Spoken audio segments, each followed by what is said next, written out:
Cool. All right, it should be recording. And we're going to start off with our first topic. It's going to be the natural range change cycle. Now, I'm not going to waste any time, just going to jump right into it. So, if you are familiar with Larry Williams and his works, and if you read any of his books, he does talk about this. ICT has mentioned this as well. It's very subtle things, people will talk about, especially when you have experience. But when you go back and read these books from these previous and legend traders, you'll hear a lot of them talk about the range change cycle. And just to inform you guys what it is, it's simply a dynamic of large and small candles. And there's some type of psychology behind it because it creates retail to do something and it creates commercial speculators to do something as well. So if you're looking at this example, we're looking at gold. Now, gold's a very hot topic, and we'll get into gold later. But we can see that the market goes into a small body candle here. And then following that small body candle being down as well, it goes straight up large. And after this large candle, we can see it goes back into small. And we can see it repeat in this highlighted area. So it's going small, large, small, large, small, large, small.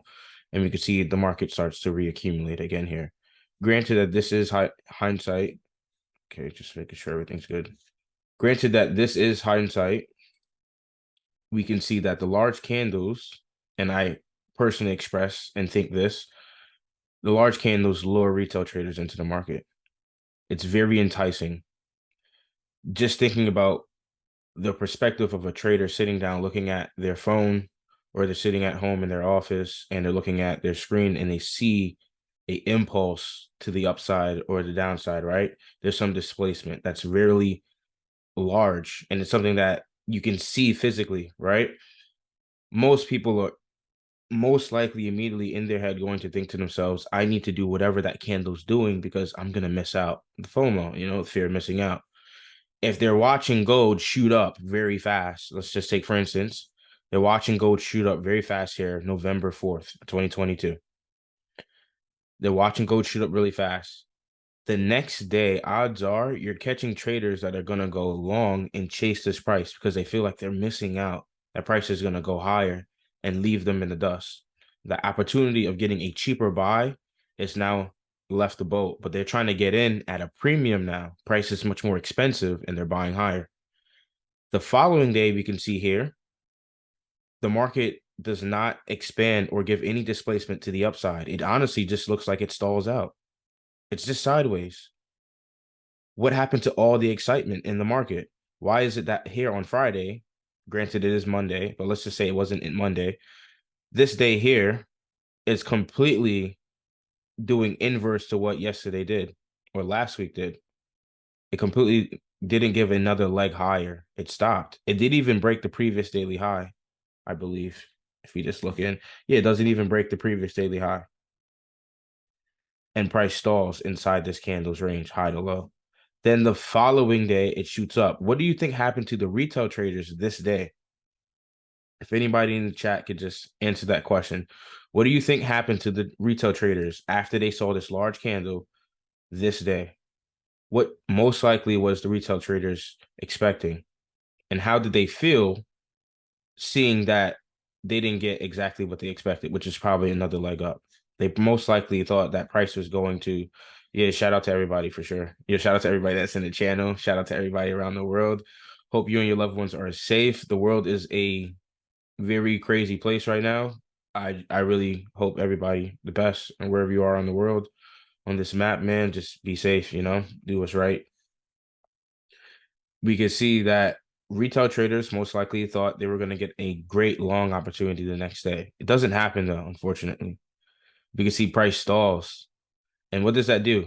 Now, I'm trying to think about it as another trader, not thinking about it as Deontay, thinking about it from an outside perspective, right? Stop looking at my own perspective. Look at someone else's, right? What are they going to do if they went long here, right? And they saw the day stall and go short. They're probably going to get too afraid to hold their longs. and it might endure some drawdown because you can see it was a down day and they're probably buying at the high of the day. It ate against their position, right? It fell back against their position. Odds are they might feel the pressure because they might have went full margin, right? They didn't leverage properly. Secondly, they just don't have the leverage to hold a position long enough for higher prices while it's pulling back or retracing. So what do? They get stomped out of the trade, they get kicked out of the market, or they psychologically just close out the trade. They tell themselves, I'm gonna get out, they close. Then the next day, it flies back up, straight up. Many retail traders are upset. They're wondering why did that not happen here on Monday, but it happened here on Tuesday. They're so confused. It's because there's a range cycle that's occurring. Small to large. Exactly what Larry Williams said in his book is shown right here on the chart. There's many examples of this. If we currently look at what gold doing right now, so let's just take a look at what gold's doing right now. We can see gold, of course, for obvious reasons about what's going on in the world. We can see prices rallying up. So a lot of people, there's fear in the market. Gold is going to obviously rally up. That's just what happens in times of fear. Fiat currency might not be something people want to hold on to. They want to go back to real money, quote unquote. Price is going to rally back up. But we can notice in this leg up, granted it's hindsight, but hindsight gives us exposure, and exposure grants us experience. That's the only way you're going to learn this market, hindsight. And then you go in and try and practice those things you found in hindsight and see if it could be replicated in the near future. That's all you're doing when it comes to trading. Studying a certain pattern or something that you particularly see and replicating it. You can see here going up multiple times where the market was small and then goes back to a large range cycle. And we can clearly see it obviously here. So we can see how there's a large day going up here, a small down day. And we'll get into the down days and the specifics of counter trend candles. But for the sake of this topic right now, large to small, we could see how this candle here was large and this was small. The next day, what would I anticipate if I was bullish? Like I said, it's hindsight. We already seen it going up. But let's say I was bullish at this time of the month. Let's use the replay function here. Let's say I've already taken the stance that I was bullish on gold and I was waiting for an opportunity to go long. That opportunity is most likely going to come by way of a small candle. Now, why the small candle? So if we go back to the annotation, the large candles lure retail traders. The small candles allow me to start hunting. Now, what I mean by that is the commercial speculators are definitely buying in down days. It just makes sense. In an uptrend, the commercials are most likely going to buy cheaper. When the price drops and we know it's going to go up higher, let's say we knew gold was going to go to 2K, right? Anytime we got a down day, we could have just been buying. We thought we were bullish. Now, if we go back to the chart, we could see these are down days that we could potentially be buying on. But when the market starts to trend, and let's say just for hindsight reference, right here when it starts to pick up, we are bullish. We're going to wait for a small day. But the commercials are also buying here. Just because the candle closes down does not mean the commercials are mainly selling in that candle. There's buying and selling happening all the time. But mainly in the up legs, whenever you get the down days, there's going to be buying happening on those down days. It just makes sense.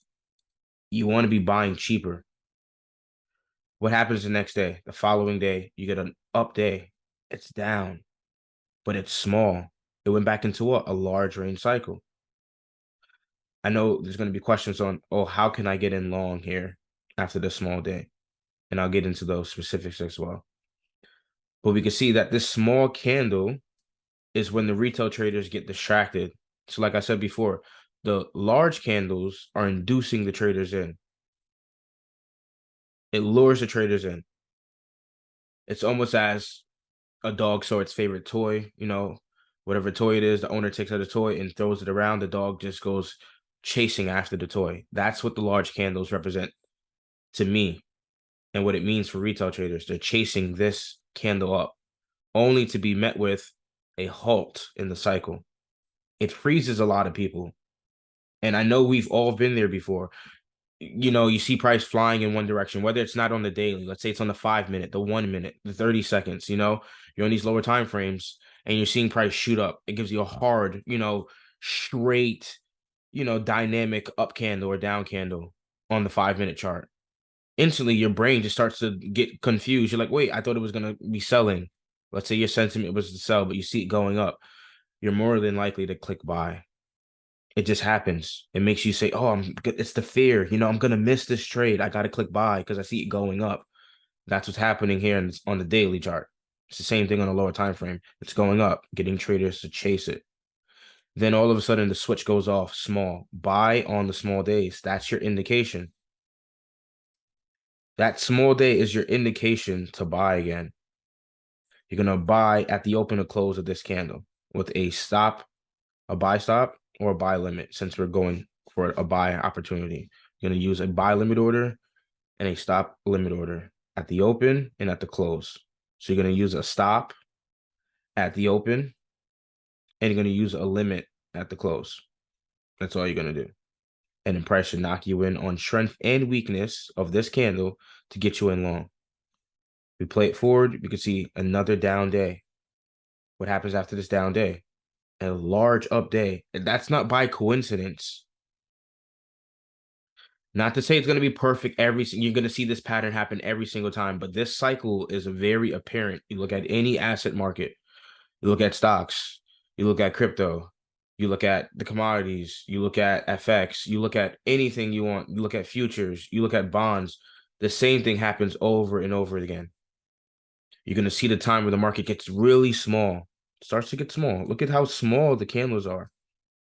Not to say you're going to try and predict it, but when an opportunity arises, because you're waiting for an opportunity, it's not like you're out here trying to force a trade every single day. You're waiting for an opportunity.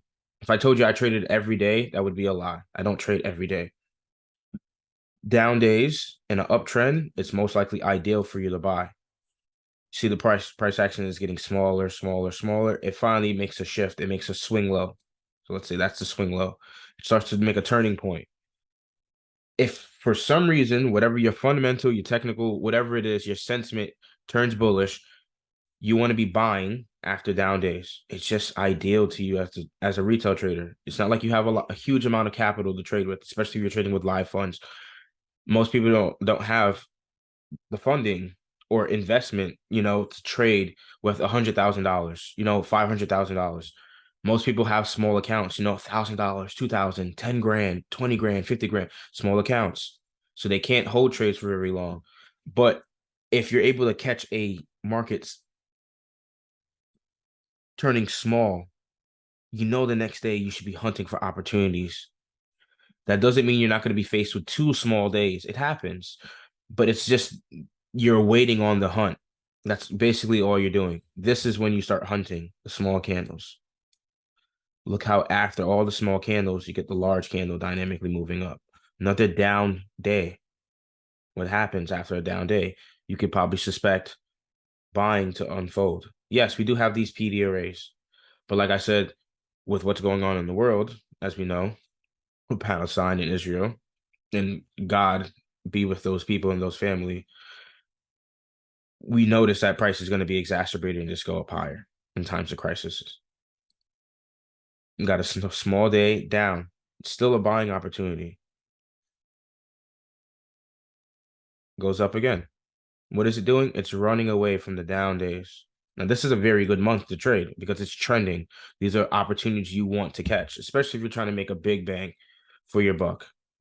Short-term trading is cool, but I personally, this is my opinion, I think long-term trading and swing trading is worth your investment as a trader. You're going to pay yourself in the near future if you're looking for swing setups. It's much more rewarding. Unless you're really skilled and you can do the short-term trading, you go do with that. But I personally think swing trading, for longevity's sake, for a career as a trader, swing trading should be something you should be practicing or have in your arsenal of trading. But you can see how the market starts to trend. But how do you get into these trending moments, the down days?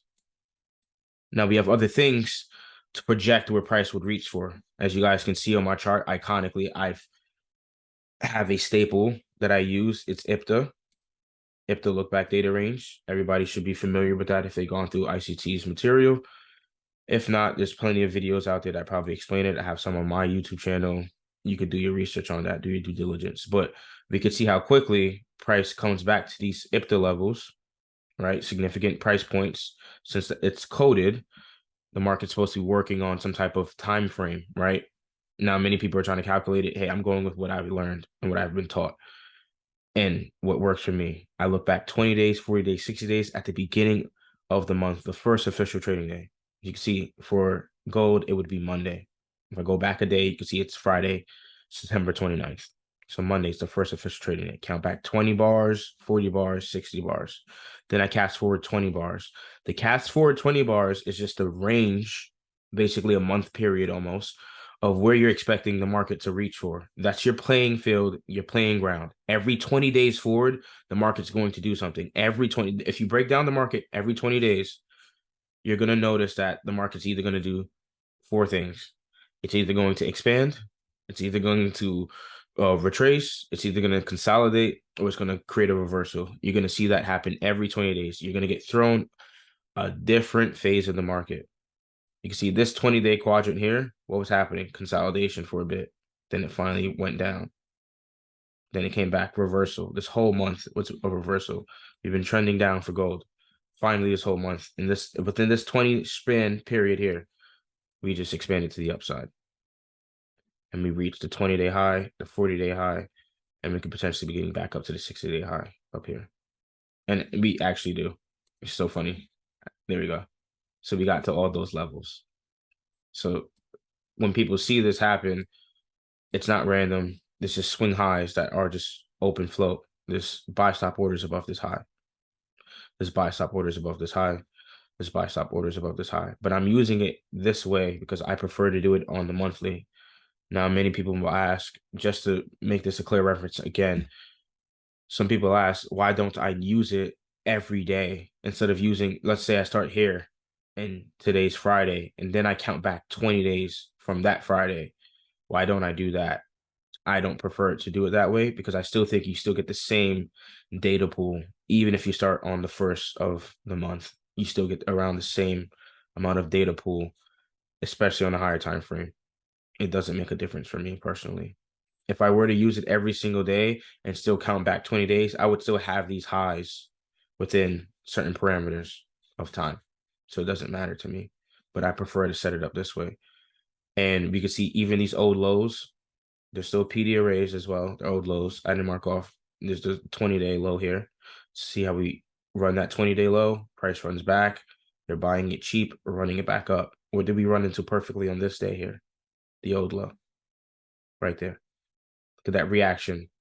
Hits it, rejects it. Then the next day, we completely blow right through it. Run past the 60-day low. Come back down. What did we trade back down into? Look at what is trading back down into. That 60-day low. That old low, it's using it again here, once more again, and then it finally goes. Now, many people could probably look at this in different points of view. I know some people might say, hey, I might throw up a fair value gap here. I might be respecting that, which is justifiable because everybody looks at the market differently. But if I'm going to key off of these levels that I've deemed important to myself every start of the month, I believe that they do use it in reference in future price action. So it came back down onto it again to use it as classic support, right? Retail support, and then goes higher again. So that's gold, and that's natural range change cycle, small to large. Now, if I look at any other thing, like let's say, let's just go up.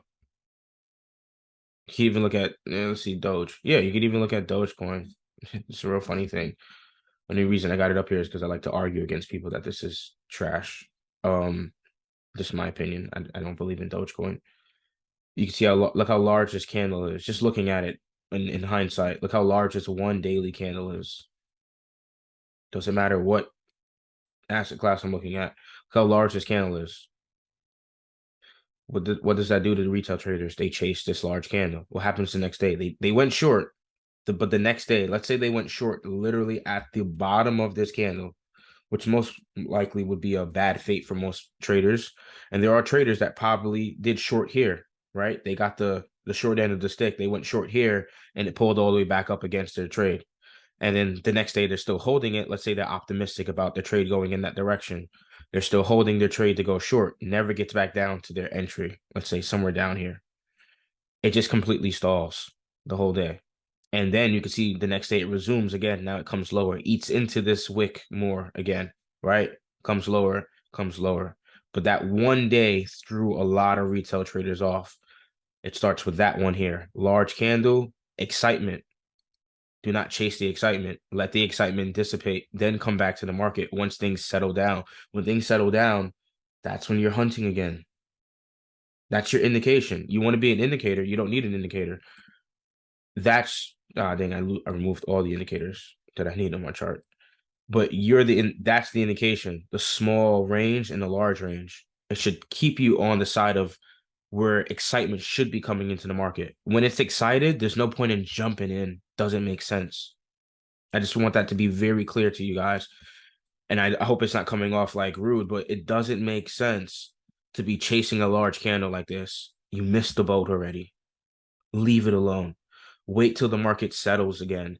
Then you reanalyze. Okay, do you think it's going to continue to go short or go long? That's when you make that judgment, you make that call. But looking at it in hindsight, we can see how it stalls the traders here. Get them in short.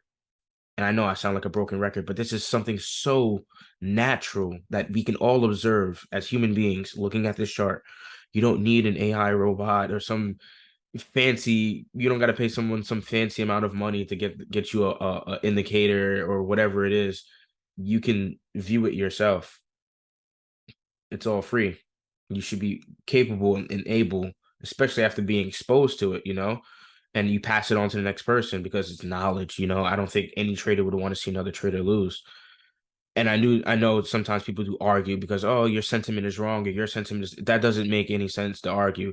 Just state your opinion, move on. If you're wrong, you're wrong. If you win, you win. Cool. Everybody's going to lose. Everybody's going to win at one point in time.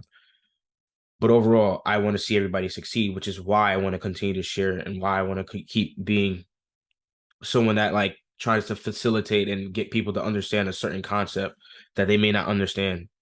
And I just feel like I can do that for people. But that's literally what you'll see on anything, on any market, small, large.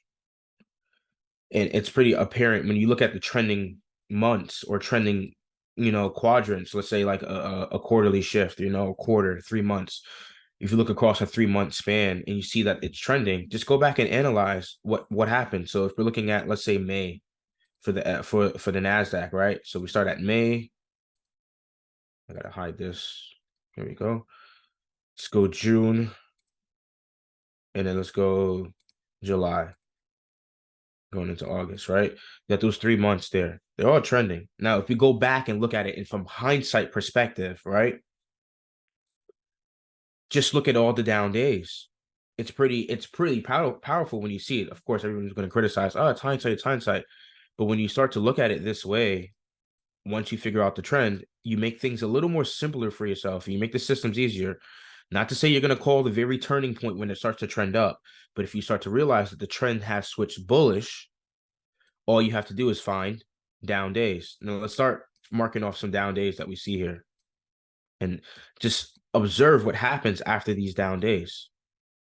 Doesn't take much. Some of these candles might be staggered.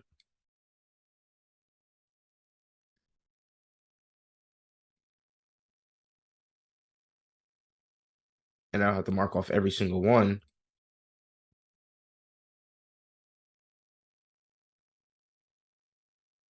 Yeah, that's fine. I marked off a lot. Look at what's happening after all the down days in these last 3 months. So it's so obvious now. It's like, wow, I could have just simply waited for a down day and just brought every single day at the open. Whatever the opening price for the NASDAQ, whatever it's 930. All right, NASDAQ opens 930, right? I think NAS 100 open at 930. I could be wrong. Let's say it's 930 opening price. You wait for price to drop below 930 and you buy. Have a stop loss of certain amount of risk that you can take, smaller lot size to increase your risk if you want it to, use a micro lot so you can hold longer, And if you're going to risk 1%, 2%, you have to costly effectively input that into your SL and how much you're willing to risk on your leverage. And that I believe everyone should do their own due diligence on that. There's no right or wrong way to tell people how to do risk management. I believe everyone has their own particular way to do it. Down day, down day, down day, down day. Now, to answer the question on entry, right? Because I know that would be a question, and I have a video explaining this. You would simply buy here and buy here. That's what I showed with UCAD the other day in the channel. You're buying on the down day, the watch price going up. Now, inverse for UCAD, I was selling after an up day. So if we had to watch UCAD briefly, because I had posted it the other day, believe it was this one, yeah. This one right here. Here. Up day, I was anticipating what? I was still bearish dollar. I just felt like something was wrong. And we'll talk about all that stuff towards the end of the video. But you can see I'm still thinking sell because we're above the opening price for the month. I'm thinking sell, premium, premium, premium, still finding sell opportunities. I was looking at the seasonal chart at the beginning of the month. I said Canadian dollar was going to gain strength and dollar was going to lose strength and gain weakness. And we did see that at the beginning of the month. And then we see it start to stall. And then we saw politically, geopolitical events occur, like, the war with Ukraine, Russia, things with Palestine, things with Israel. Those things will then cause the market to completely throw fundamentals out and things will act strange. And because I think dollar is a reserve currency, I think they're doing their best trying to hold dollar up from falling right now while gold is shooting up. So I think they're probably accumulating, I could be wrong, accumulating dollar to go high, and then they're probably going to sell gold at a higher price point. That's just all what I'm speculating. But we can see here, up day, sell limit here, sell stop here. You're selling on strength. When the market goes up, it hits that close of that up candle. You're selling on strength because it's going up on a sell limit. Then when it goes down, you're selling on a stop at the open of the candle, selling on weakness. And when we play it forward, we can see how that day unfolded. It gave us a nice run to the previous daily low. And I think someone in the chat asked me if I was trading today, sent a screenshot showing the short I had in UCAD. So that's how I would have played that out right there to catch a short. They didn't take me much knowledge to get that. I just waited for a small day, up, sell at the open and close. Quick opportunity. I'm in a premium. So I have things to help me get into the market if I don't have to go on a lower time frame. I don't have to always go on a lower time frame. If I'm busy, I have other things to do with family, with the business, you could use the higher time frame. Same thing here. Buy here with a buy limit and buy here on a buy stop. So price comes down, you're buying, the buy limit goes in, you're buying on strength. Immediately gets you on profit from here to here, runs up, continues to trend up here. Same thing here happens on the next day. Let's look at the next down day. I'm buying here and I'm buying here. What happens when the candle opens? It knocks you in long, goes straight up, knocks you in long here as well. And it continues to trend higher. Same thing here after this down day. You buy at the close and you buy at the open, knocks you into profit. Now, your TP is going to depend on you, whether if you're aiming for 100 pips out of the daily range. Let's say the average daily range for a US NAS 100 daily candle is 100 pips. Let's say you're aiming for 50 pips out of that move. Let's say you're aiming for 40 pips out of the move, 50 pips, whatever it may be. Odds are, if you wait for the down day and an uptrend, you're going to get a better opportunity over the retail traders. The retail traders are most likely going to see this as selling pressure, which doesn't exist. They see the down days. Oh, that's selling pressure. You ask any stranger on the street because they don't have no clue of this, that they have the retail mindset. Oh, that's selling pressure. It's selling. The world is coming to an end. Oh, news, whatever it is. You hear people say some funny things. Oh, that's selling pressure. It's a down day. I think tomorrow's gonna sell. And then what happens when it doesn't sell? Then they eat those words. They eat those words, and then it goes up, and then it goes up for another day, and then they say the same thing again. It's over. It's finally gonna top. It's finally going to turn over. It's going to make a top. They eat the words again. Then it keeps going up. And the cycle repeats and repeats until they finally convince people to go long, till people finally shut up about their sentiment and say, oh, let me get on board and then we start going long. What happens after everybody goes long? They go run it back short. They start to do what? Pull it back into the range. Market's been trending for 3 months, bullish. Are we going into a quarterly shift? We could be. Every 3 months, there might be a quarterly shift. But that's small range to large range and a little bit of entry technique on swing trading, the tips and ideas. So the next topic, and if there's any questions, please let me know if I'm going too fast or want me to slow down. I really love expressing myself. Gold 2000 got really close. It got close. I still think it's still up in the works. If the Gaza situation still going on, the Israel situation still going on, yeah, definitely. We're gonna see gold continue to go up.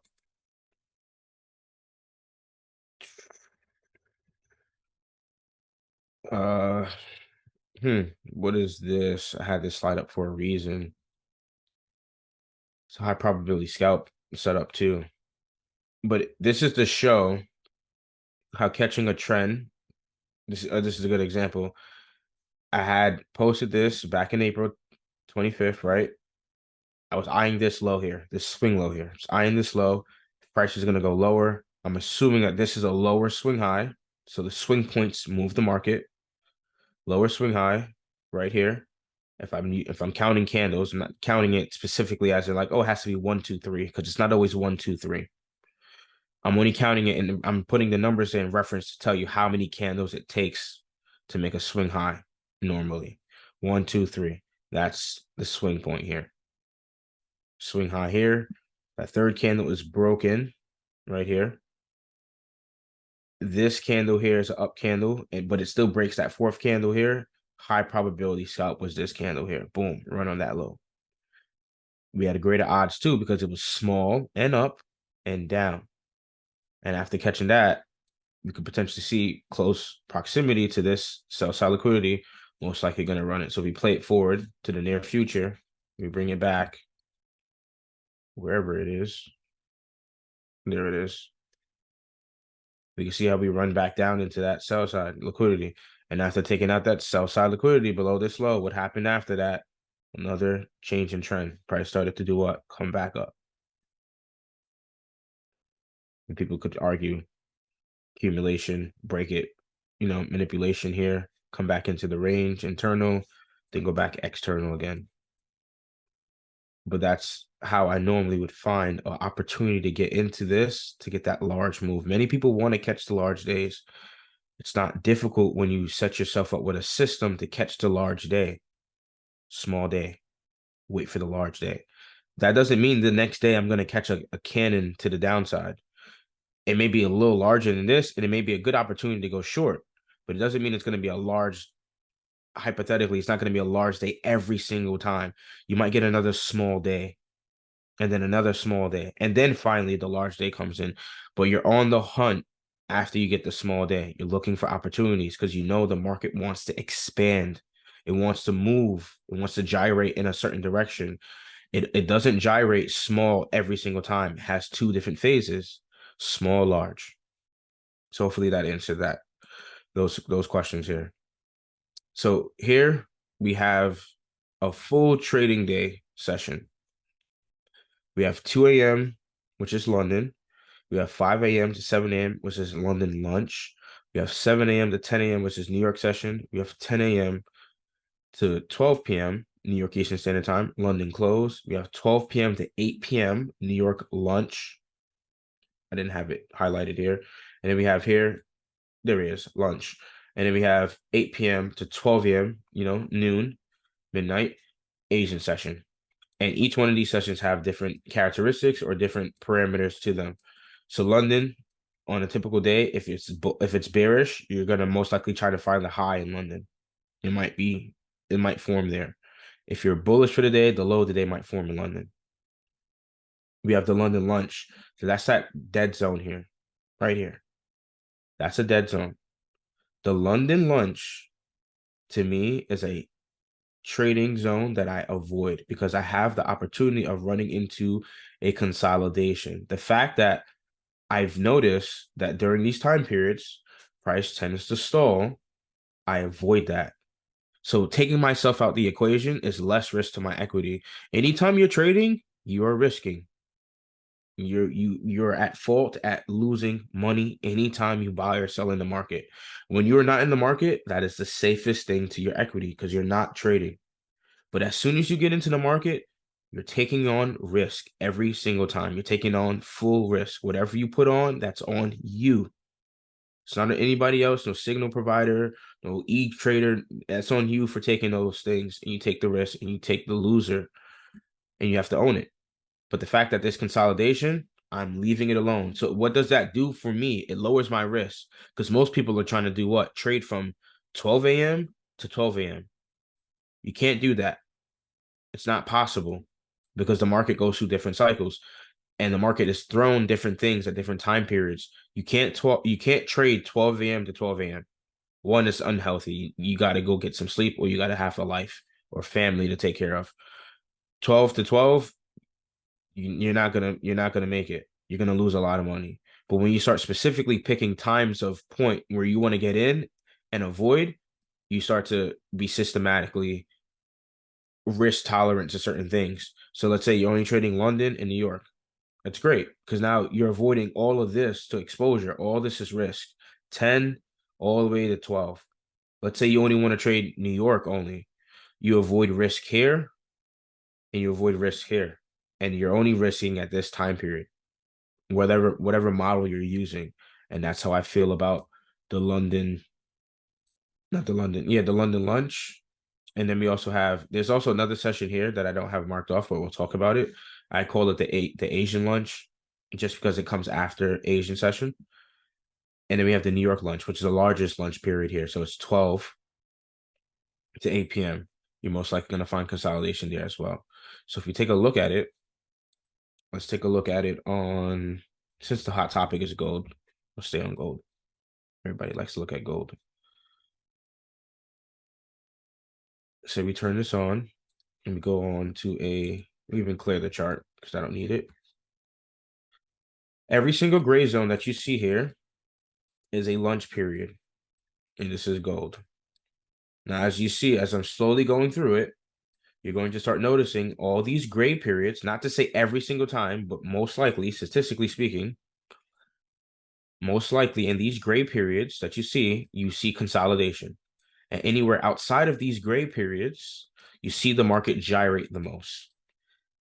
Like I said before, that doesn't mean every single time the gray area is being highlighted, you're not going to see a trending environment or a large move, because that does happen. But you'll notice and see in these dead zones, the market is moving sideways. These are all zones I'm telling all traders to avoid. There's nothing there for you. If you do think you find a setup in these time zones, most likely, in my opinion, I think it's low probability. I just don't think it's going to work out in your favor. Because one, it's going to stall. Look how tight these ranges are in these gray zones. Let's take an instant. Let's just move on. Look at this right here. So this one is the New York lunch. So from here to here, that's the New York lunch. That's 12 p.m. to 8 p.m. Look at how price action is moving sideways. No trade opportunity here, in my opinion here. On the 15-minute time frame, there's no trade opportunity here. Price comes down. I'm looking for a short, comes down. Let's say you're scalping. Some people, I'm scalping 5 pips, 10 pips. Great. I'm trying to look for 50, 25, even 15 pips, ideally. Price comes down. You're probably very optimistic and thinking, oh, my short is going to continue to go down during this time period. It turns around again. It just holds you back into your trade. And that could psychologically psych you out. You don't want to trade this. So get another time period on this day. We have this here. What's this? This is 5 to 7. So this is right before New York session. This is the London lunch, 5 to 7. Price comes down, comes back up, still within range. Not really far from the open of this session, 5 a.m. Not a session I want to trade. Another New York lunch session here. Look how large this session is, and look at the consolidation. Looks just like what? The other day, right here, too. It repeats. It's a no-brainer when you start to see these things. When people start to point it out to you, take note of it because it's very important. I think these are crucial concepts that I think all traders need to know. There's so many other concepts out there. You can learn so many, but how many are you actually going to utilize trading? You're not going to utilize all of them. And if you do, it's going to be very confusing. You got to stick to a small basket of systems and methods and flows for yourself. You have too many systems, you're going to get caught up. You're looking for too many things. Consolidation. 12 again, 12 to 8 p.m. consolidation. Here, 5 to 7. Slowly trending, not volatile. Look how it gets into the New York session. Gyrates quickly up, then down. Look how it eats the session alive. The New York session here. I turn on the New York session. Look at the New York session eats that session previous, the swing high here and the swing low here. Look how it's utilizing it. And that's another way to trade the sessions as well that I've noticed. Simple ways to trade the sessions. Not like it happens every day, but I've noticed it's a very easy thing to try and get 15, 30 pips out of a session. I just want to take this off one more time just to keep showing the example of do not trade here, folks. 12 to 8 p.m. Why would you trade gold during this time period? There's no backing here, right? There's no sponsorship. The big players are not playing anymore. They've paused the game. Then what do? They resume it again. They pause the game, resume, pause the game. And that's what's happening all the time in these dead zones. I don't trade these dead zones. And it doesn't matter. Let's say we look at like GJ. It doesn't matter what we're looking at. Consolidation. Consolidation. Consolidation. Consolidation. Consolidation. Consolidation. Consolidation. Consolidation. And I sound like a broken record. Consolidation. Doesn't matter what I'm looking at. See what is not JY. Let's do it doesn't matter here. Consolidation, consolidation, trending. Get those moments. It does trend, but look at the consolidation. Leave those sessions alone. Hopefully that makes sense, and hopefully that sticks into your head that you shouldn't be trading at all points of times of the market. There's no need. It's unnecessary to do that. And that's pretty much what dead zones are. Now, if I had to trade some dead zones, right? Let's take an instance of, let's see, something I would normally trade. Let's just look at GU.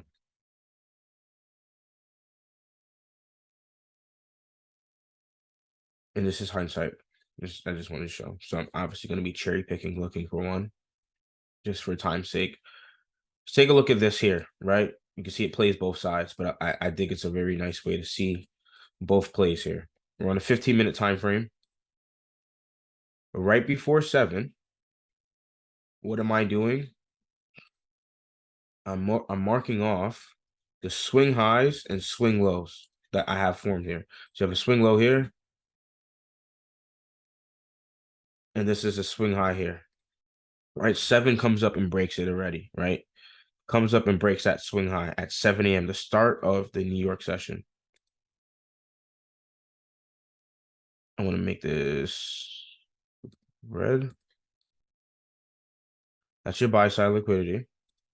And this is your sell side liquidity below the swing low. That's what's above and below swings. Buy side, sell side. The market's feeding off of that. Price comes up here. That's the New York session. We're on the 1 minute now, so you see a lot more data. That's the 1 minute. That's the opening price, 7 a.m. If we're using that fractal idea of premium versus discount, price is going to run up above in a premium. Takes out what? A 15-minute swing high in the London lunch session right here, this gray area. That's that 15-minute swing high buy side was taken. It's probably going to be a sell opportunity here. There could be a potential selling opportunity to get where? Back down to fair value because we're in a premium. We're above here. We're in a premium. If we're going to go short, we are most likely expecting it to get back down to 7 a.m. opening price. And the same thing vice versa. And we'll look at another example as well for a buying condition. But this would be the New York model, right? Following the steps. Wait for price to break a 15-minute swing high, be above 7 a.m. opening price. Ideal short scenario might be unfolding here. What would you look for? Let's say a bearish order block. Let's say a fair value gap. Let's say a market shift fair value gap.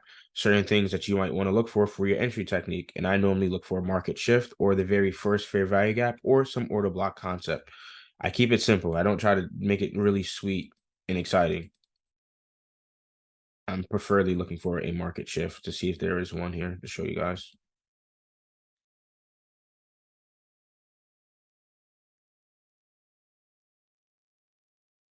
No market shift yet.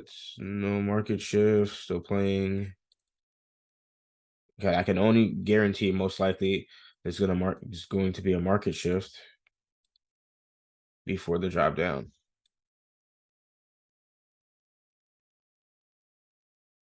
Yep, right there. Yep. It's not like I planned this one and knew where it was, but there. Swing low broken, which is what? Sell side, right?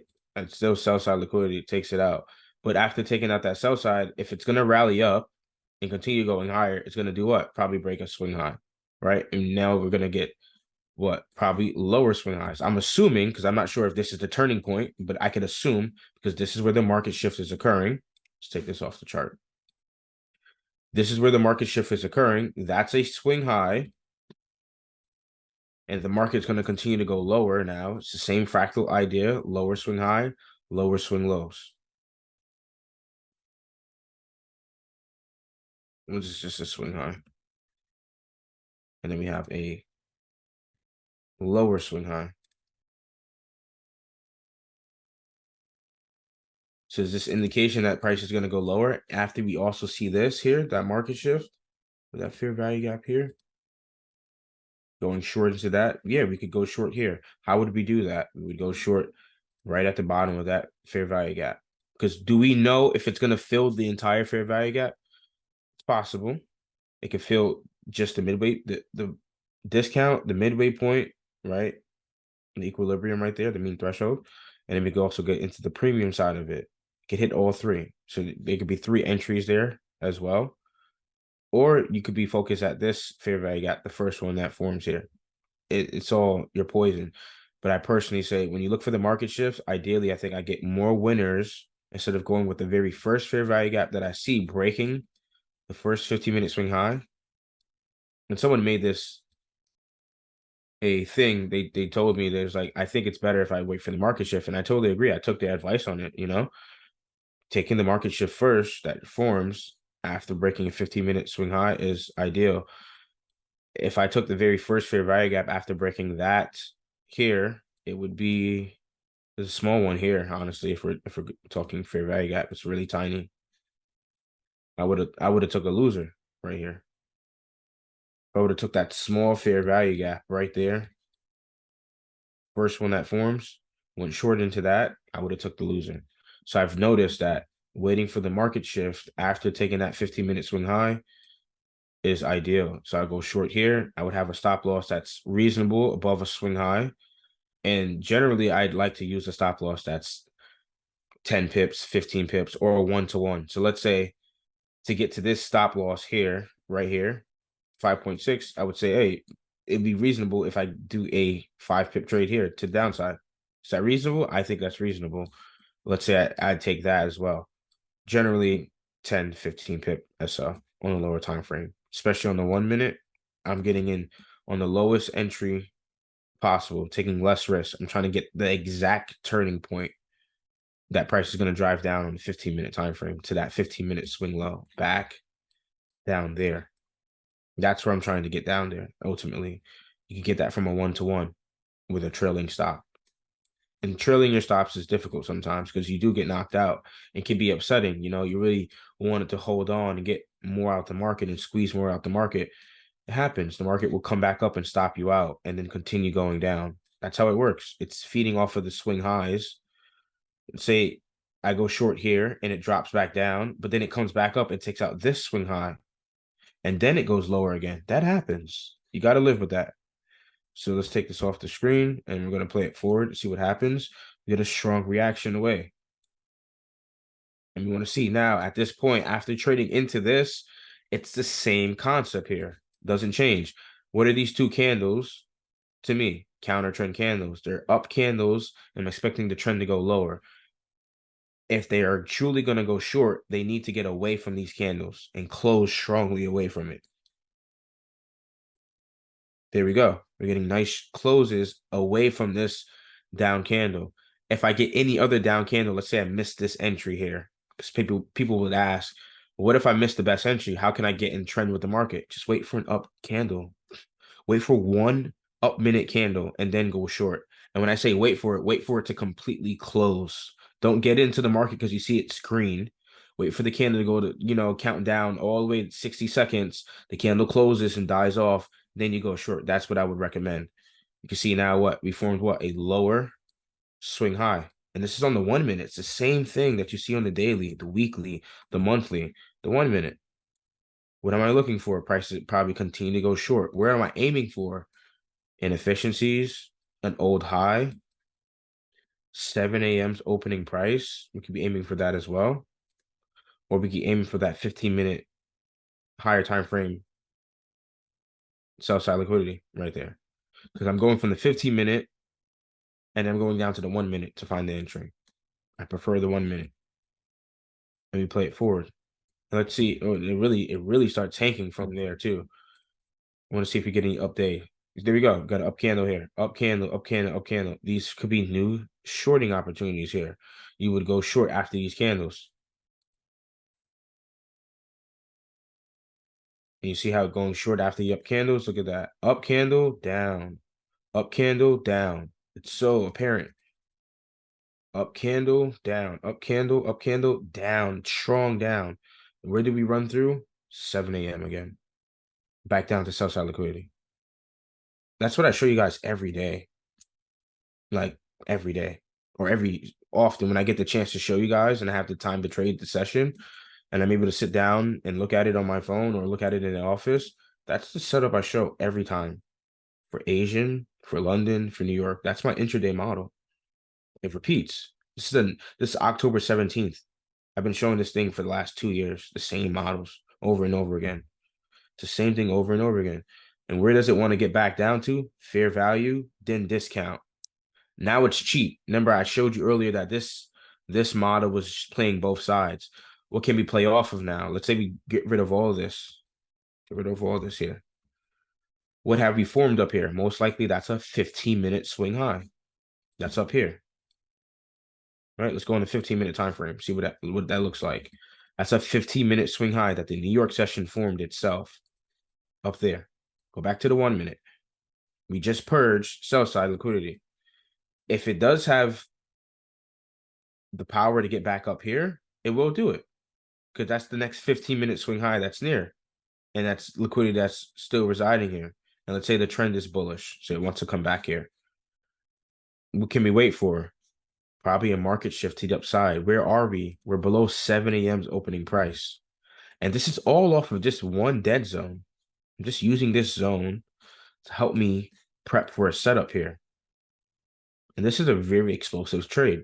That's a great trade setup. I think that's a great setup. If you could catch this 2 times out of the week, 3 times out of the week, oh man, you'll be well off.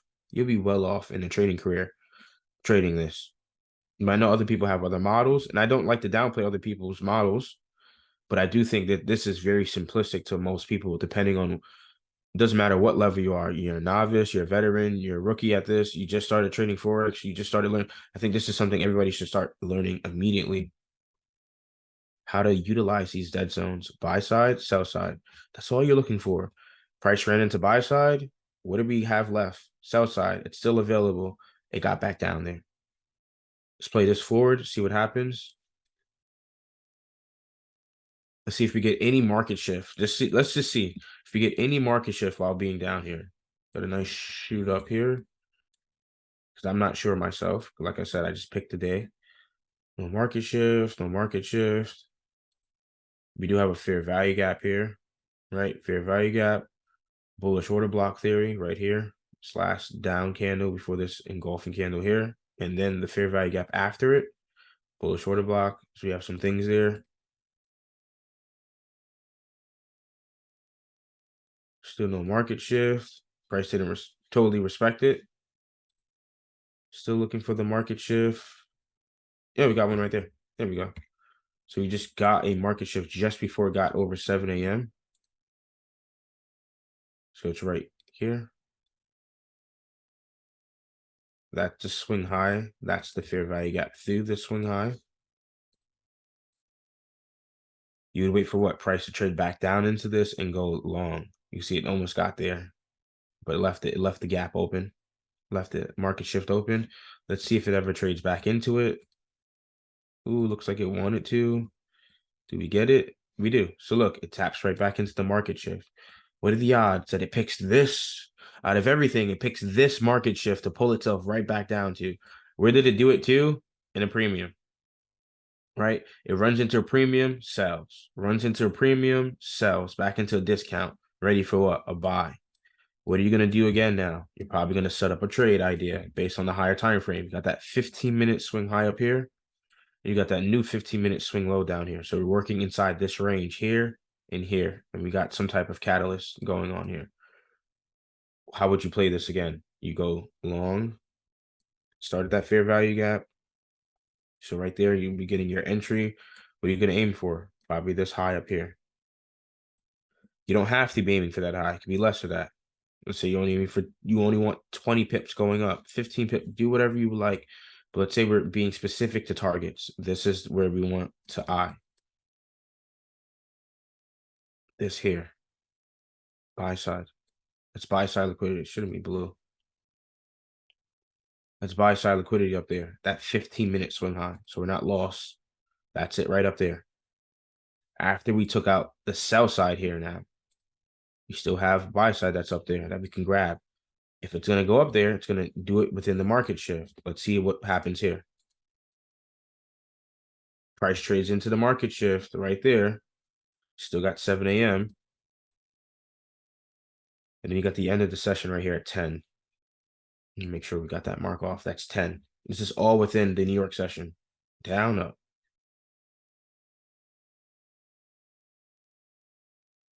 Just play it up. Just click play. New York session finish, and it goes out there. So it happens during the London close. So you can see the London close gave that reversal back into it, the characteristics. Like I said before, it's characteristics, London close. Look at it right there. Retracement or reversal. Retracement or reversal. Price comes all the way down for New York. What happens in London close? Reverses that, gives up all the gains, or well, technically the sells, gives up all the sells, buys it back, runs back up into what? Right into the buy side once again. And then, like I said, does that mean there's another trade opportunity here? There could be. I don't know. It's not like I'm gonna sit here and try and pick through all the setups that could potentially happen. But if you're looking for it and you're patient enough and you think it's worth your while, the risk to reward ratio, that's definitely worth it. But this setup is feasible. Some people take some unrealistic trade setups and it just doesn't work out. But this is realistic.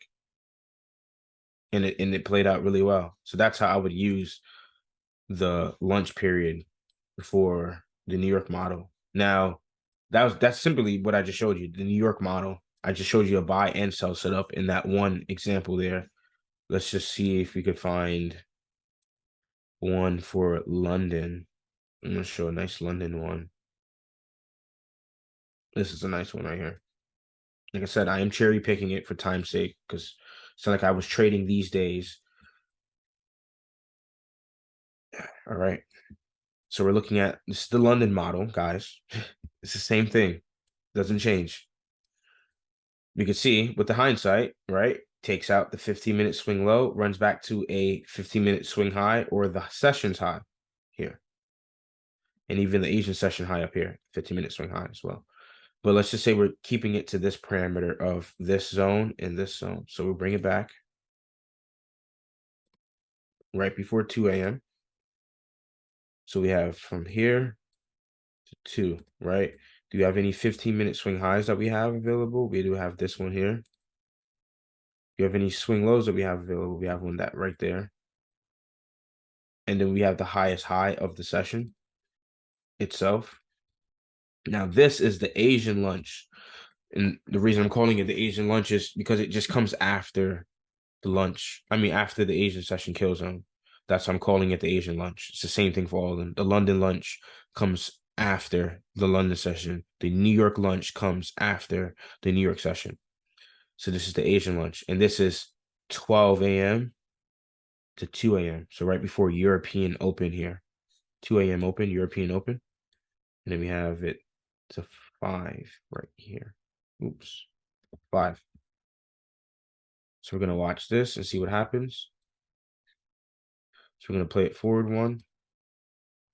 We can see the candle opens, runs up, takes out the, it looks like it runs up, takes out the high first, and then goes short first.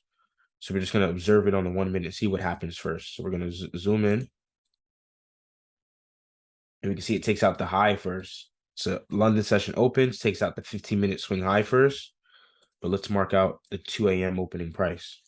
And you'll see how this is so crucial because it's a natural indicator to you. 2 a.m. That's the opening price.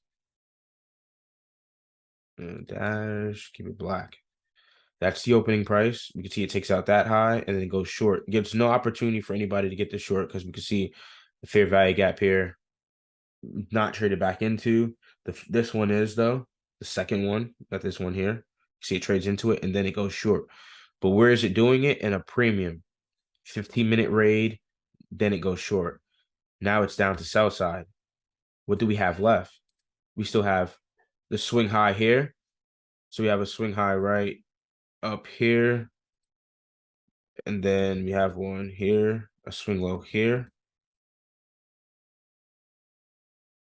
And we can see that high was rated, comes down. That swing low after being rated, what's left? That buy side up here. So buy side is going to most likely be the target here if it's going to be bullish. Not to say it has to be bullish, but if this is what your mind is coming to when you're looking at this chart, like, oh, there could be a buying opportunity. All right, let's find that. How do we find that? So we play it forward. We're most likely looking for what? A market shift. So let's see if we can find one. And the market shift is most likely going to occur below 2 a.m. opening price. That's what I prefer. Let's see if we get anything. Yep, right there. So there goes the market shift. So you got a fair value gap there. And you got your market shift there. It's happening where? Below 2 a.m. So you can see it's trading down into it right there. Take off this. Take off. And we keep that on. Because we know we're in London. This is London session. We're below 2 a.m. opening price, which is a good idea. The market shift's occurring at a discount. Price could trade down and then most likely rally back up. So let's see what happens there. Look how quick it runs up. We'll just play it out, see what happens. You can see we eat some drawdown for sure. We'll see how far it goes down unless you get stopped out. And we can see we get back up to that, and we go beyond that. So we go beyond that, we can see, but we can see how we get back to this high here, at sessions high here, and even the Asian session high that was up there before, which is probably right. Yeah, it's up here. That's the Asian session high. You know, it runs to right up there. That's that Asian session high there. But overall, you can see how you're picking specific points to get that entry cheaper for that buy opportunity. The cheap buy here, price comes down and then rallies up. Like I said, you're not always going to get the best entry, but you want to get the cheapest entry when you're going long. And you want to get the most expensive entry when going short. It's more ideal to find the buy below 2 a.m. Now, sometimes that buy could be way below the open. Sometimes that buy is going to come maybe 20 pips below the open, maybe 30 pips below the open before coming back up. Sometimes, as we can see here for this one, it was only 15. It was only 15 pips below the open. Then it went up higher. Now, I know back in my earlier days when I was learning some ICT stuff, ICT had a very like foolproof kind of like lazy traders approach when it came to the weekly range. And we could talk about this as well later on. But ICT would say the weekly opening price is the same thing. So let's just pretend that this is the open for the week. This is Sunday's opening price. And let's say all these other, hours in between this session, 2, 3 a.m., 4 a.m., 5, those are days. So the Monday, Tuesday, Wednesday, he would say simply buy below the weekly opening price by a certain amount of pips. So let's say 100 pips below Sunday's opening price, you place a buy limit. So price comes down 100 pips below the open, and then you go long. That could be the same thing here for the London session. You could tell yourself, I want to be a buyer today, but I want to be a buyer only 15 pips below the opening price. You set a limit at 15 pips below the open, and you could see how it could potentially grab you in the market on weakness and pull you into strength. That's another way of looking at it. You got to be exposed to it and allow people to show you these things from a different point of view. And it's very simple ideas. You don't want to make the process complicated for yourself. That's the whole goal. Making it systematic so you could do it every day. It's cookie cutter.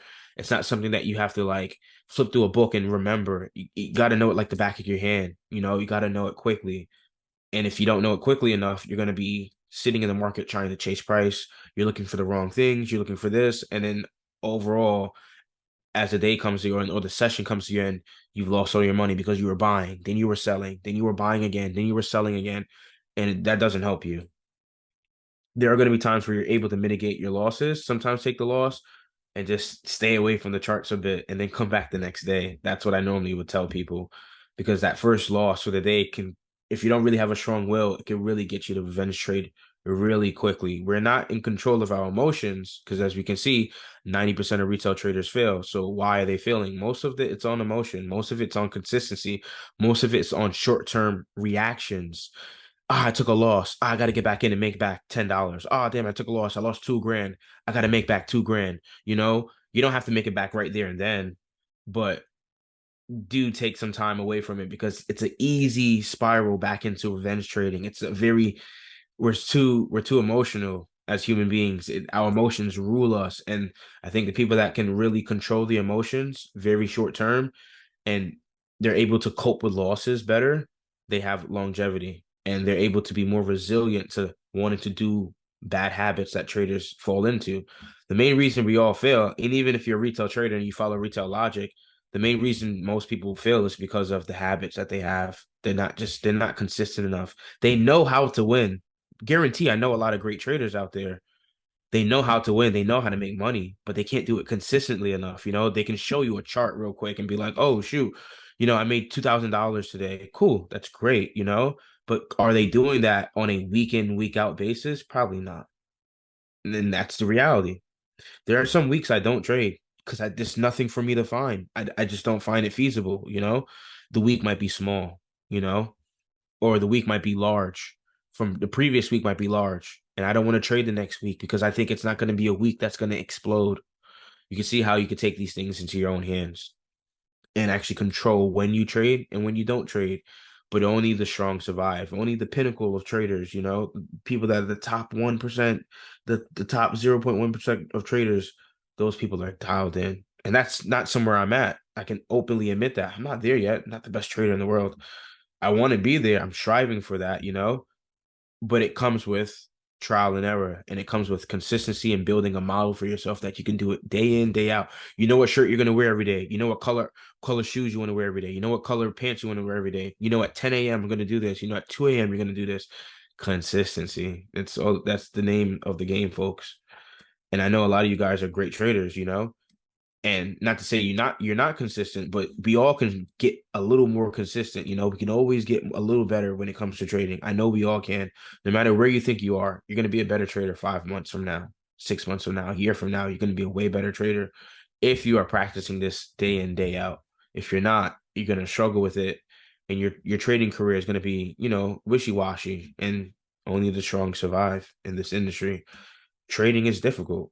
It's not an industry. It's an industry where a lot of people statistically fail.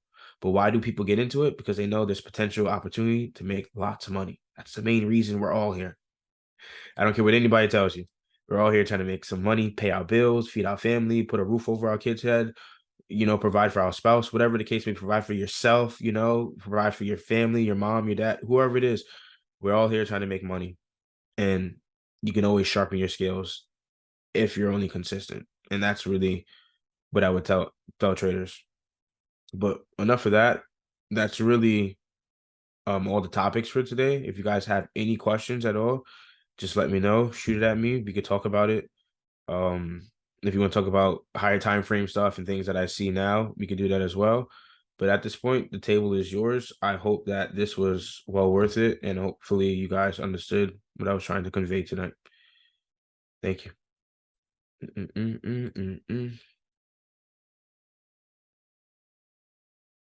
I'm glad to hear it. Yeah, power three. Yeah, absolutely, a power three. Go 2000. Yeah, it's possible if the war keeps going on. Yeah, but it shot up to. I was calling 1980. Oh, I totally forgot about the correlations. Wow. Yeah, before I cheat you guys, yeah, let me just talk about the correlations, the code of the market. So speaking about gold, on the left of the chart, I have gold. On the right of the chart, I have dollar. So right now, we can see it's starting to go back into code right now. But previously, we had DXY and gold in a premium at moments of time during this month. They were both above the opening price. That's not how it's supposed to work. It is typically a inverse correlation between gold and dollar. And we haven't been seeing that. It's been something's up, and that's because of the war. And we could see the resilience of the dollar not wanting to drop. Every time it drops down to discount, it's shot right back out. So you can see it comes down into the discount, shoots right back out, comes down into discount, shoots back out, comes down. Eventually, it's gonna have to pick a side. Eventually someone's gonna break away. You can see gold definitely left DXY in the dust. It kept going up. Dollar is still holding up, but we would have expected something like this, right? Something low. And that's what I've been anticipating. I'm like, it should drop, why is gold up like this? But they're holding it. So something's underway. I can only assume, this is my assumption, the commercials have gone back net long on dollar. And the interest rates by the feds are going to continue to resume, just like all the other central banks that pause rates for a second and then they realize, oh, inflation's still here. Oh, next monetary policy event, we did increase rates by, a quarter or half quarter or whatever the case may be, or 0.75. That's what I think might occur. The Feds are going to come back and say, oh, we got to raise rates again. Yields are going to go up. Yields are going to go up. Currency is going to go up. So that's what I think. And then dollar's going to pop. I mean, gold's probably going to fall back down and tumble down because we definitely ran stops for sure. We ran stops here. We ran stops here. We're back into another inefficiency, higher time frame. PD arrays that we're trading in were expensive for gold. Now, to buy gold at this price is risky. That's all I'm trying to tell traders. You're playing Russian roulette because we saw how it got to. We were calling 1980, and I said, "Oh, now we got to. I think it was 1950. Got back up. It was 1920, 1950. Then we got back to 1980. I was like, oh yeah, we finally got to 1980. Then we got like to 1995, I believe the high was. Let me see the high. The high was 1997, right? Almost got to 2K. Literally short of 2K. Look how hard they sell that thing. Everybody was probably going long, long, long, long, long. So about to break 2K. And a lot of retail traders were stuck holding the bag. Quick sell off. You're not prepared for moments like that. And that happens. It might catch you off guard, which is why you got to trade with a stop loss. But overall, I do think that the market is starting to show itself slowly as this month is progressing. Seasonally, dollar was supposed to gain back strength, and we can check that out real quick. Like I said, I didn't want to cut you guys short and cheat you guys. I was like, I knew what lessons I had planned out. Dollar index should come up. Yep. So here we go in October, right here. So we had that decline, and then we had that. It was a recline back up. So decline, reclines back up, and it looks like November is supposed to rally. So far, I'm not gonna lie, this year seasonality has been on point. Last year it wasn't as good. This year seasonality chart, oh my gosh, it's almost reading the market exactly the T. Like if you go back to some of these months, the dollar was doing exactly this. You look at gold, gold was doing exactly that. Yes, there were probably like 1 or 2 months that were off, I believe, but so far there are more boxes being checked than being unchecked seasonally. It's just been on point this year. I'm not gonna lie, it was really fluid this year with the seasonal charts. It was amazing. And we can see dollar is supposed to gain back strength going back into November, so that could be a possible sign, you know. And I'm easing into that, leaning into that because reserve currency war, dollar may gain back strength. That's all I'm suspecting. Central banks want to raise rates again. Dollar's going to go for a roller coaster back up. Stocks are going to drop again. That's what I think. That's why you're seeing stocks kind of drop right now. You're seeing gold rally up, stocks decline, inverse correlation. Um, I believe it's an inverse. Don't quote me on that. Actually, I believe it's an inverse correlation on gold. Unless gold and stocks move up together and dollar goes down, then that makes sense too. But that's dollar. And then if we were to look at gold real quick, and this is the website I normally do my seasonal stuff off of. You see, it was bullish, and it definitely picked back up. It picked back up really good. Yeah, that February decline was really good. March too. We can see October. It was showing signs that it was going to drop, then rally, which was exactly similar to what dollar was going to do. It dropped and then rally. I didn't like that. That's why I was not going to trade gold. I want it to be moving, having strong opposite correlations on the seasonal. So if I see, for example, if I see July is going up for gold on July, I better see on dollar in July it's going down. See that? See, even though it does have that rally up, it does show for overall for the month it's going down. That would be a month I would prefer the trade because they should be moving in opposite directions, and the seasonal chart should be showing that. If the seasonal charts are showing me they're both going up in the same direction, most likely won't try and touch that pair for the month. I want as many factors checked off to give me the best opportunity as possible to trade that pair. That's why you got to rotate pairs. You can't trade the same pair all year round. It just won't work for you sometimes, especially if you're going to be following it on the seasonal chart. Some people like to just take gold and say, I'm going to trade it, January to December. It doesn't work that way. You're going to get caught in different huge swings, huge cycles. And oops, and that was gold. And then if we go back to it, we could see, we look at gold versus Japanese yen. That's not correct, right? Why is UJ and gold up and a premium above the monthly opening price? That's not supposed to be happening. That's showing me for some reason they're still pushing dollar up. They're still holding this thing up, and it's getting back up to 150. So we all know that big controversy with BOJ, the Bank of Japan, the central bank in Japan, the negative interest rates. So it's complex when you really start thinking about the way this market works. It's not as simple as you guys think it is. They updated the website. I like this. I like this new interface. This is nice. Where's Japan? Japan. There you go. You got negative rates right there since 2016, right?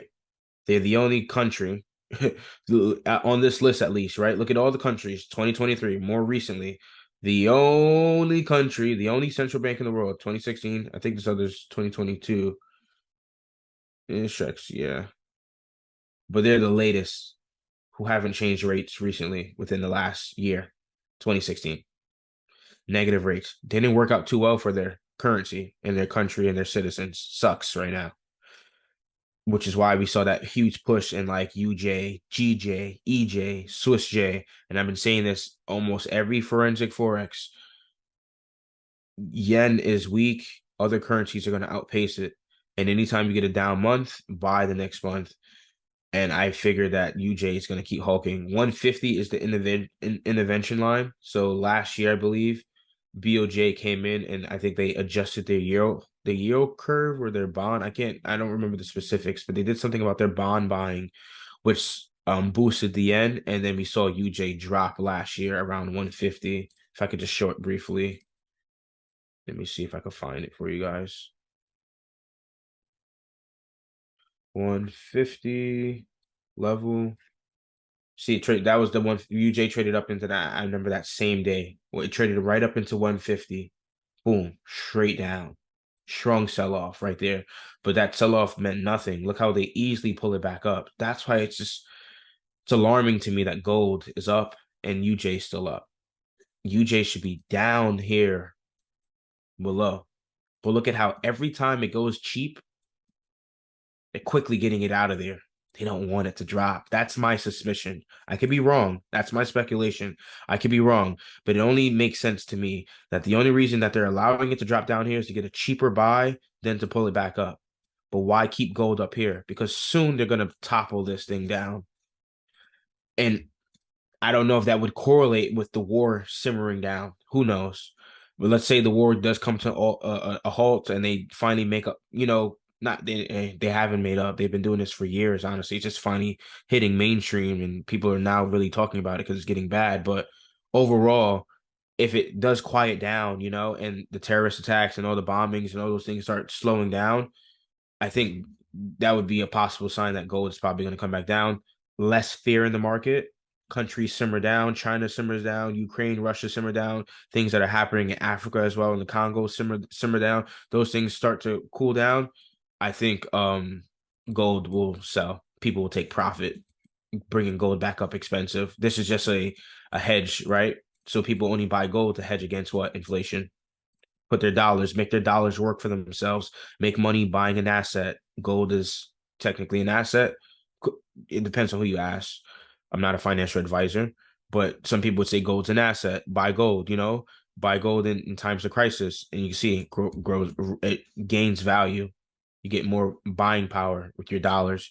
You sell gold at 2K, you take the profit. You made money without even doing anything. That's just how it works.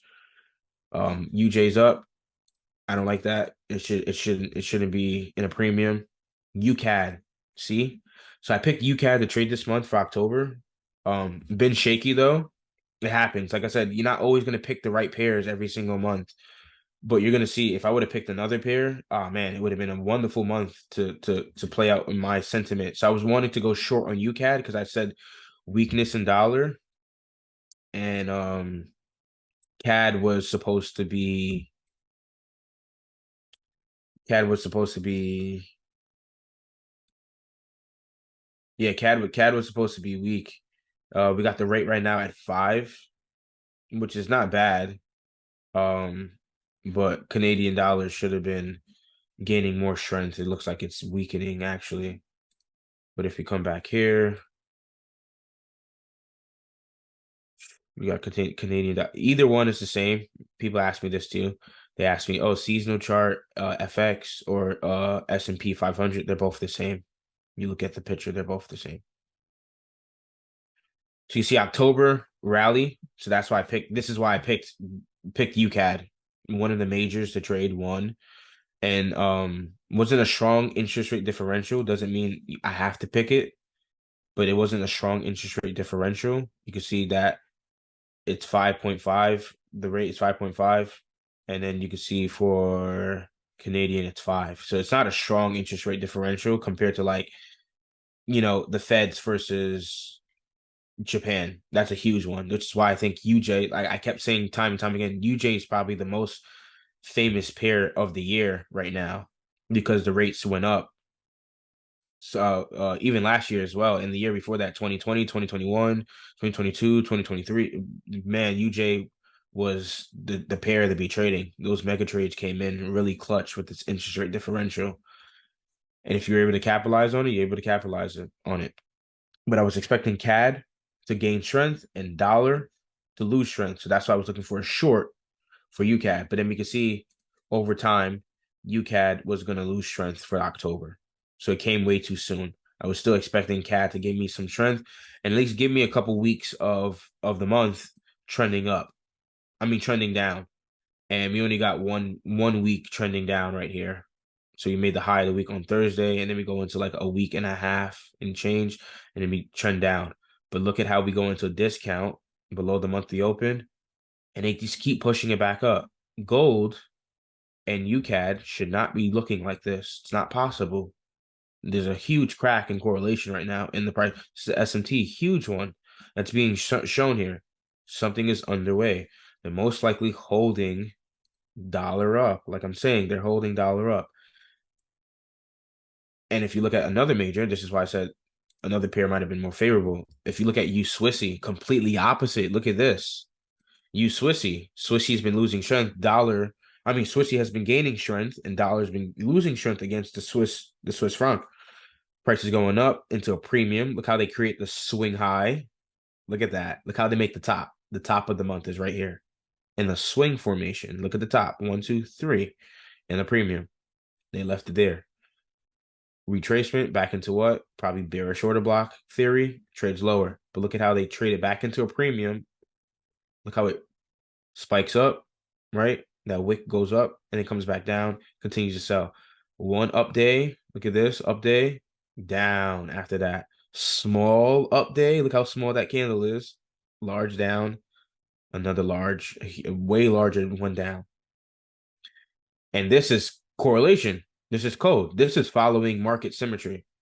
So gold's up, U Swissy should be down.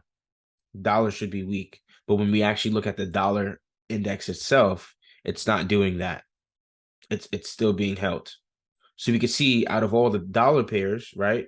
So we have UJ, UCAD, and U Swissy. Two are moving the same. So 2 out of the 3 out of the dollar pairs, 2 out of 3 are moving the same out of 1. The fact that this one had sold off is insight that something is happening because they should all be moving the same way. If U Swissy is going down, that means UJ and UCAD should be going down as well. They should all be moving the same direction, or vice versa. If UCAD and UJ is going up, U Swissy should be going up as well. But it's not happening. You can see there's an SMT diversion going on. Same thing for US oil. Oil was exacerbated as well with this whole thing as well. So we had that gap up, we filled that gap, and ever since then, what happened? Gas prices started to go back up. Right back up. Peaking what? 90, about to hit 90. Big figure 90. 90 a barrel, which is not good. We don't want more expensive crude oil. That's not good for importers and exporters. Not good. And then 100, 95, 100, those numbers as well. If it does continue to go up there and get to this swing high up here, which I do think it actually might get up there if the war continues and gas prices will continue to go up. When gold goes up, oil tends to go up as well. There's a positive correlation there. Not like it's strong. Not all correlations are strong. That's another thing. Not all correlations that you see in the market are very strong. Just because, for example, just because gold goes up, that doesn't mean GU, EU, AU, and NU, all the foreign exchange, right? Or all the other euro dollars, anything that's not DXY, right? It's considered euro dollars, right? On that side of the world. The euro dollars don't have to all go up. They don't. Gold can go up and GU and EU can go up, but then AU can be still going down and NU can still be going down. Not all the correlations are very strong. Yes, overall, generally, especially for the FX market, they tend to move in tandem. They tend to always be on key with each other. All the foreign exchange currencies are going to move up when dollar goes down. When dollar goes up, they're all going to move down together generally, but not all the time. You're going to see it perfectly like that. It's just one way to look at the market in the lump sum and to help yourself out. And then we also can look at the S&P 500. We could just look at we just look at SPY, honestly, look at the ETF of the S&P. And we got SPY right there, stocks, right? Top 500 companies in America. You see the market's been declining ever since filling in this little gap here. Right there.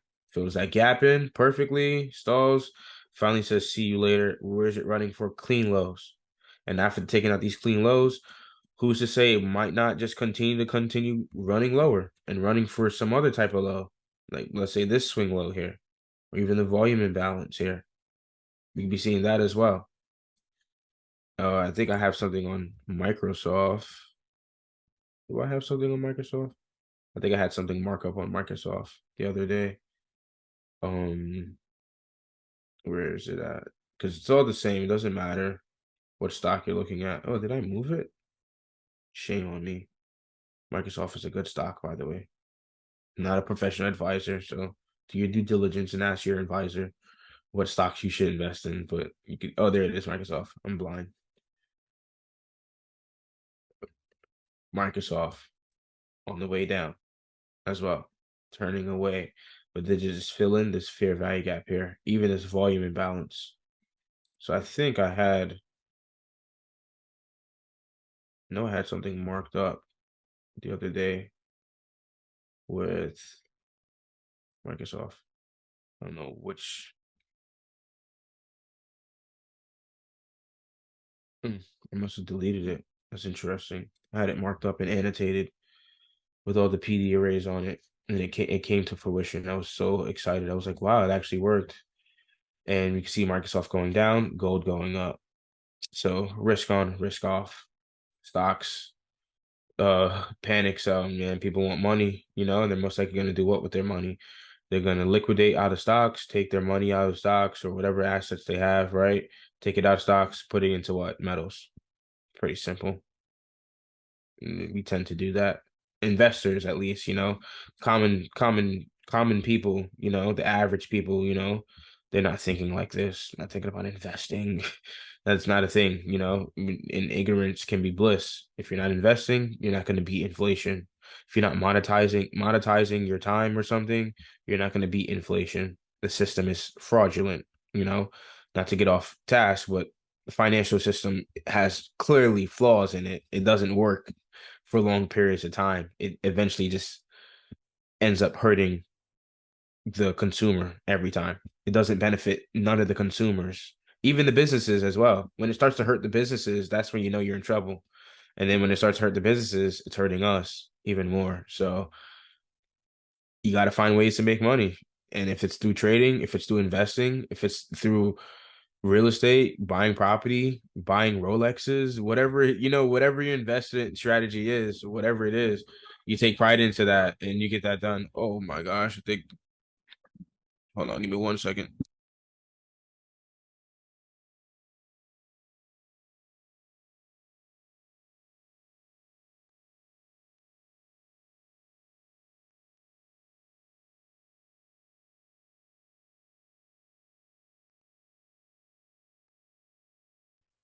Okay, I'm back.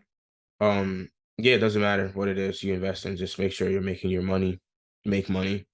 Inflation is an invisible tax on its people, and if you're not beating, if you can't make more money than inflation can take away from you, you're gonna be poor. You're always gonna be working hard to make money at least, taking your actual physical body and mental, capabilities to go work for a dollar instead of actually making the money just play it out for you.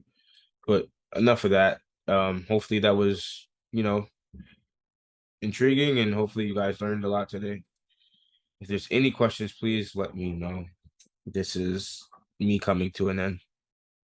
I definitely talked for a while. I tried my best at least, Always want to put my best foot forward for you guys. Especially if people are gonna speak about your name. You don't want people saying, "Oh, he doesn't provide," or he's wishy-washy or whatever. Always want to put the best foot forward. So if you have anything to say, just let me know. You can type it here. I answer it. And if not, I'm gonna just say goodnight and enjoy your weekend. Hope you and your loved ones are safe. I'll just wait here for a minute. No problem. Andre, no problem.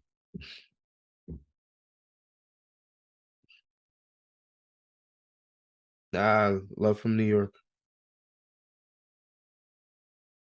Shout out to India. India's got a great economy. India's amazing. I should move to India. No problem. Absolutely. Anytime, guys. It's the same thing. Nothing ever changed. All right. Yeah, I think I'm gonna just wait because I know some people might be writing for a while. I'm gonna post this on YouTube too, because I know some people might be asking questions, typing. I'll give it I'll give it 2 minutes. But overall, I'm just gonna sit here and mute myself and wait for someone to say something. But cool.